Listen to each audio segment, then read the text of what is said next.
Estou sempre preparando reels, falando, explicando o que está acontecendo e pedindo oração pela paz.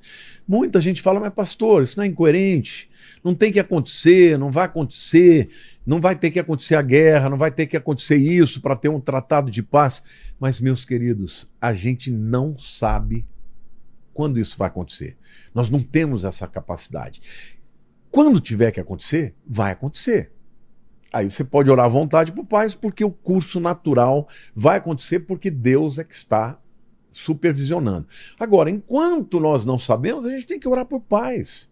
Porque a Bíblia diz, Jesus disse, vocês serão conhecidos como meus filhos quando vocês amarem uns aos outros. A Bíblia diz também que nós somos pacificadores. E os pacificadores serão conhecidos como filhos de Deus.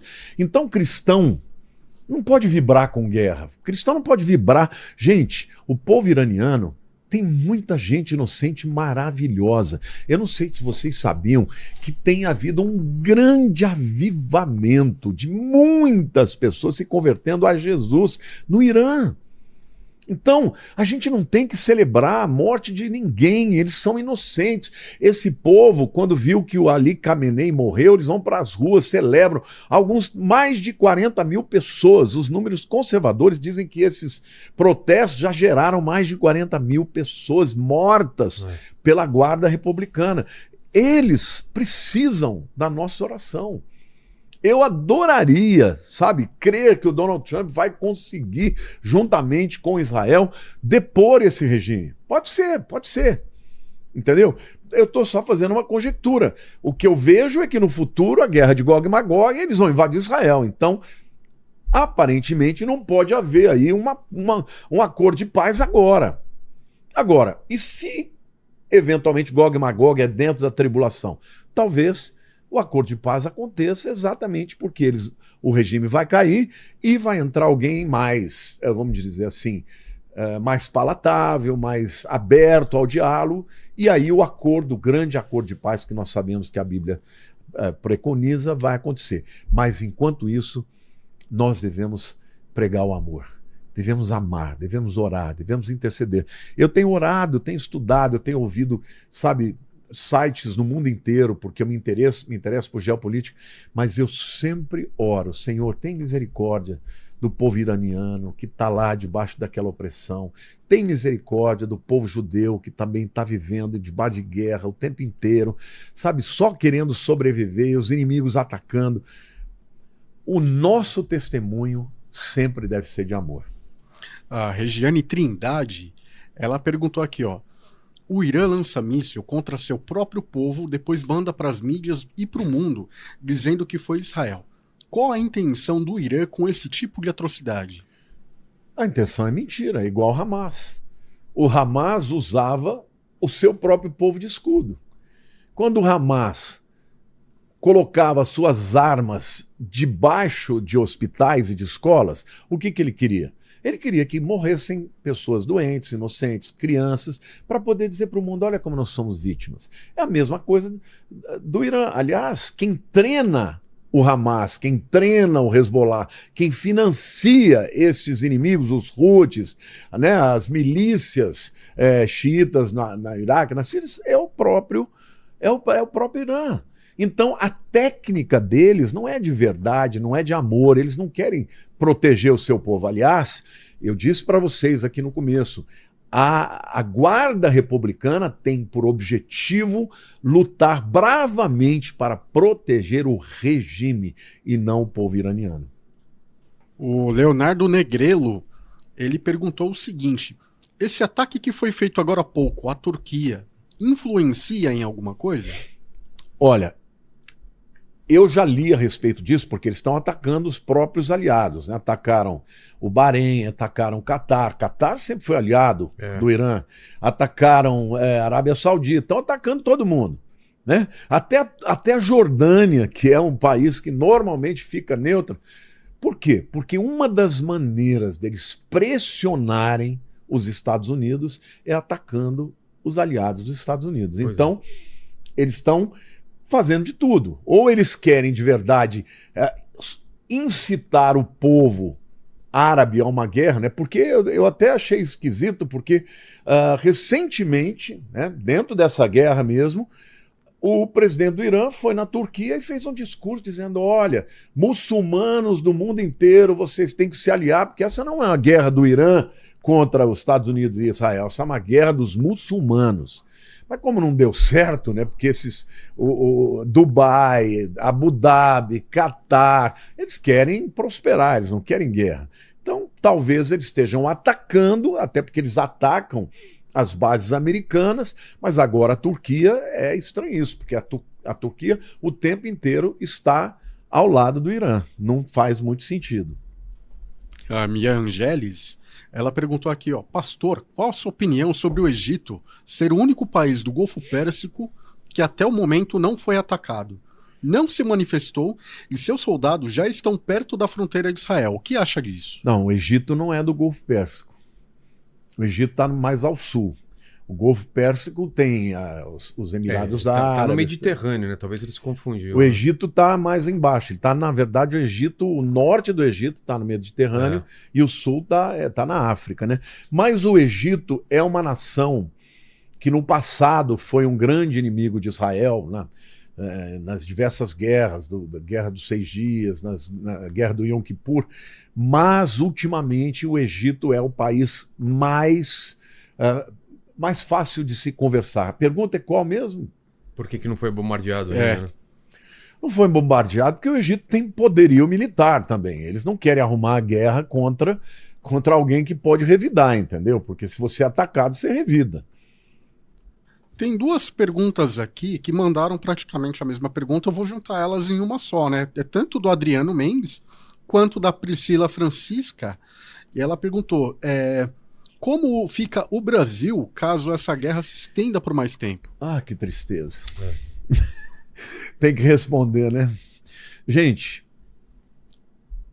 não quero entrar na questão política aqui, porque senão você perde todo mundo. Mas eu queria que você, seja da esquerda ou da direita, você considerasse uma coisa. Infelizmente, o presidente Lula, ele está sempre do lado dos tiranos. Ele apoiou o Ahmadinejad, que era o antigo presidente do Irã, lá atrás. Ele veio ao Brasil, ele levantou a mão dele. O Ahmadinejad sempre jurou destruição de Israel e dos Estados Unidos. Ele levantou a mão. Ele apoiou sempre Cuba, que matava os inimigos, entendeu? Que perseguia homossexuais, apoiou o Chávez, apoiou o Maduro. Ele sempre apoia o Putin, ele está sempre do lado de países tirânicos não democratas. E aí eu fico perguntando, como é que alguém que se diz democrata apoia nações não democráticas? E apoiar o Irã, para mim, isso é o fim do mundo. Se vocês tiverem noção do que o Irã faz com os seus próprios cidadãos, você entendeu? Dentro da visão deles, um homem pode espancar uma mulher quanto quiser, desde que ele não quebre um osso. Eles espancam, eles apedrejam, eles matam por enforcamento, só porque alguém se coloca contra eles. Então, como que alguém que se diz democrata apoia? Agora, não é só o Brasil. Onde que está a mídia? Onde é que estão os artistas, não é? Que levantava a bandeira, né, da Palestina. Por que não estão levantando a bandeira dos iranianos? Por que não estão reivindicando a libertação dos iranianos que estão protestando por liberdade? Infelizmente, o Brasil está sempre do lado errado. Agora, veja, economicamente falando, o Brasil faz parte do BRICS. Quem são os BRICS? Brasil, Rússia, Índia, China, África do Sul e quem entrou por último? Irã. Ou seja, eles estão querendo derrubar os Estados Unidos, acabar com os Estados Unidos, mudar, né, o dólar como moeda no comércio internacional para uma moeda que eles criam. Ou seja, isso tudo é uma agenda, na minha opinião, para tirar os Estados Unidos do centro e colocar como cabeça hegemônica disso aí a Rússia e a China. Então é uma tristeza. Agora, nós ainda estamos num país que a gente pode mudar isso. Então você pensa bem quem você vai votar. É. O Davi Jones, ele tá perguntando se essa guerra faz parte da agenda da ONU de 2030. Você ouviu falar nessa agenda 2030? Sim, agenda do reset, né? É.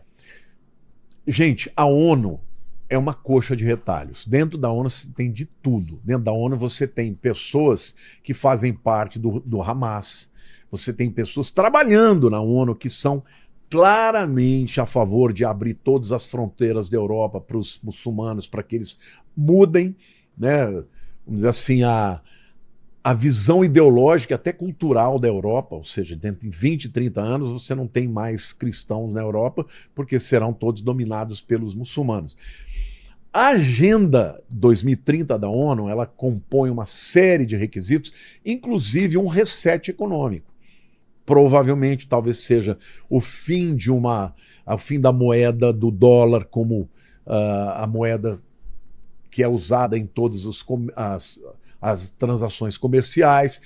Muitos acreditam que o reset econômico é a preparação para o levantamento do governo do anticristo, essa agenda de 2030 da ONU. Agora, detalhe, não é a ONU que vai decidir. Quem vai decidir quando isso vai acontecer é Deus. É. Então, se tiver dentro da agenda de Deus, vai acontecer. Agora, que isso pode? Pode, mas ao mesmo tempo, você vê, por exemplo, a Europa desesperada. Porque quem está fungando no cangote da Europa Ocidental? A Rússia. É. Então, assim, eu acho que algumas nações não têm noção, né, desse, vamos dizer assim, desse viés espiritual que está acontecendo nos nossos dias. Eu acho que eles, sinceramente, alguns acreditam que a melhor ideologia é abrir fronteiras, é entender que os muçulmanos têm direito, aí depois descobrem que não é bem assim, né? Só que não. Agora, eu acredito também que existe aquele grupo de pessoas do underground, né, que estão por debaixo do pano, que esses estão fomentando e preparando o caminho do anticristo. Pode ser que os que, né, como é que chama aquele alemão que criou esse chamado reset econômico lá no Fórum de Davos, há alguns anos atrás, não estou lembrado o nome dele, me fugiu agora. Pode ser que ele tenha realmente uma visão democrática, igualitária do mundo, mas pode ser que infiltrado na ONU tenha gente que sabe que isso pode levar a um caos em todos os sentidos para que haja o levantamento de um governo mundial que propõe a paz e aí venha o governo do anticristo. Tem a pergunta aqui, inclusive falando do anticristo, do Felipe Fio. Ele gostaria de saber, né, que muitos falam sobre o Trump ser o anticristo. Só porque ele fala que quer a paz no mundo. Isso já seria algo para apontar e dizer que ele é realmente o anticristo? O que você pensa disso? É claro que não. O que você espera de um líder de uma nação? Que ele queira guerra? É óbvio que ele vai querer paz. Gente, entenda uma coisa comigo. Nem a China quer guerra.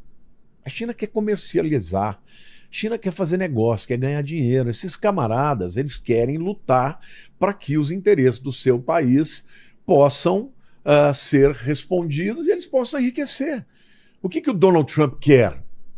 Primeiro, proteger os Estados Unidos de uma ameaça nuclear iraniana.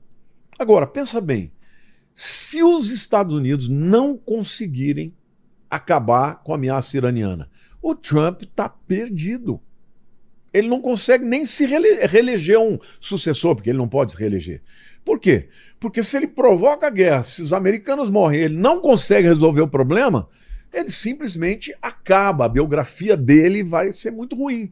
Agora, eu acho que todo líder mundial tem uma vaidade de querer ser um bom presidente, lembrado como, por exemplo, o Abraham Lincoln, né?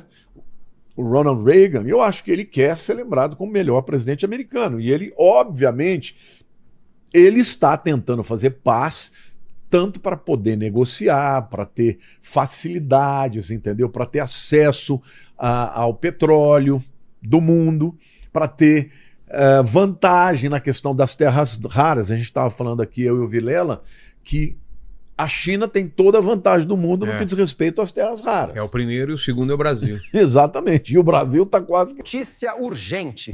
Você ainda não deixou um like, comentou e se inscreveu. Isso é uma vergonha.